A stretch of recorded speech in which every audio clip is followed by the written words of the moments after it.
Every once in a while, we humans discover a material that changes everything.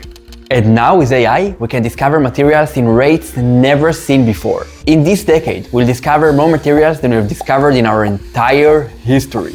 Ultra-efficient batteries, better solar panels, superconductors. We are entering an era where we can create materials on demand, just like how you generate images in your favorite LLM. This is the story of our next material revolution.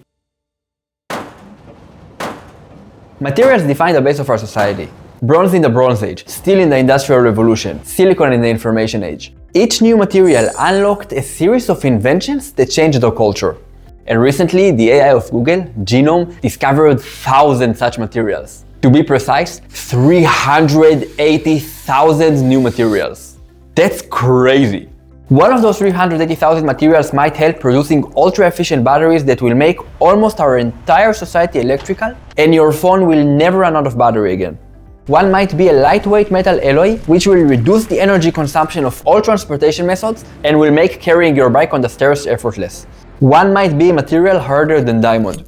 Many of them are materials that will reshape our daily life. A material is a chemical element or a combination of chemical elements with a certain atomic arrangement. Google discovered materials whose atomic arrangement is a stable crystal, a repeated 3D atomic pattern, often in the shape of cubes or hexagonal.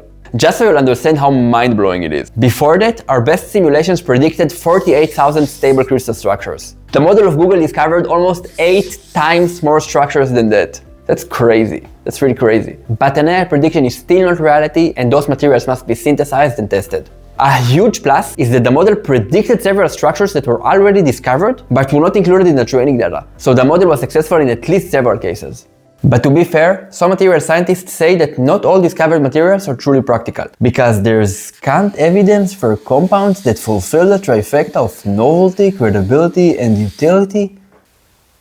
What? I don't understand what he's saying. Totally get you. He's saying that some compounds are radioactive and rare, and some are really hard to synthesize.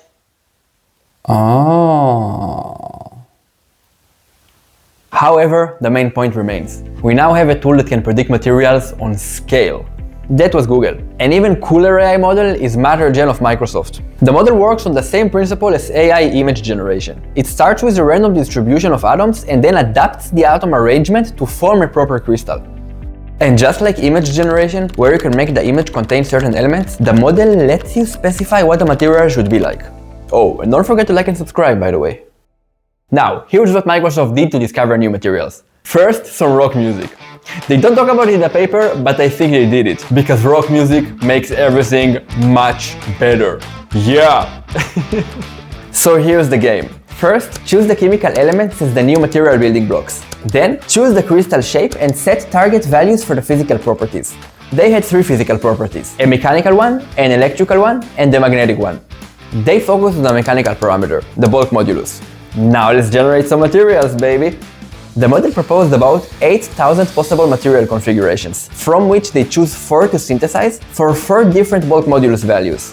They weren't able to synthesize 3 of them, but the first one had a bulk modulus that is 26% smaller than the designed value. 26% might seem like a large deviation, but it's actually quite normal in material science and impressive as fuck when you consider the AI model predicted it out of the practically infinite material configurations it could choose from. We're done with the rock sequence, but we're still vibing, so be happy. Now let's be clear about what material generation on demand actually is. As you saw, it's not really, hey love, give me lightweight metal alloy, please please. Not yet at least. This type of model can generate only materials whose properties are directly derived from the crystal structure. The model could be expanded to target the, let's say, material density, but not the material strength, because the strength depends on other things and not only on the crystal structure. I'm certain we'll be able to do it in the future though, and this model is an important step to achieve that. It might take some time until we discover that one material that will change humanity again, but we're going in giant steps now. And it's not only Google and Microsoft that are doing that. Meta, IBM, MIT, and countless other organizations are working right now to discover materials with AI. With so many material discoveries, we have a new problem now. How the fuck can you test so much materials? I mean, think about it. To count until 380,000 will take you ages. To test 380,000 materials will take you considerably longer. The new bottleneck in material science is not the discovery, but the testing. And there are autonomous labs. Those labs let AI plan, conduct, and analyze experiments to discover new materials. A laboratory that works every day, every night, every weekend. The clearest example is A Lab at Berkeley Lab, where the system was given a list of target materials to generate, and it successfully synthesized most of them. And it did it much faster than a human team would. Universities and startups all around the world are working now to optimize this process. The materials those labs synthesize might create a new generation of LED, of solar panels, and of mechanical structures. Combine material prediction models with autonomous labs and you get an assembly line for material discovery, which is a huge +1 for Team Humanity. Everybody is talking about LLMs, but the material revolution will be far larger. It will create entirely new industries, just like electricity and the internet did. And it will upgrade technologies we already rely on, from thermal insulators to quantum technology. And me, I'm just waiting for lightweight metal alloys, ultra-efficient batteries, and miniaturized motors, so I can build wings on my back and fly like a bird, which is really what I dream of and crave.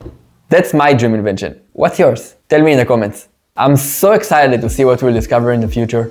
I started this channel because my dream is to run engineering competitions in YouTube and drive the world forward. Think Mr. Beast, but for engineering. Several groups will compete against each other to conduct research, and the best group wins. Subscribe to be part of the story. It's gonna be 50% cool, 50% smart, 100% sexy. Yeah!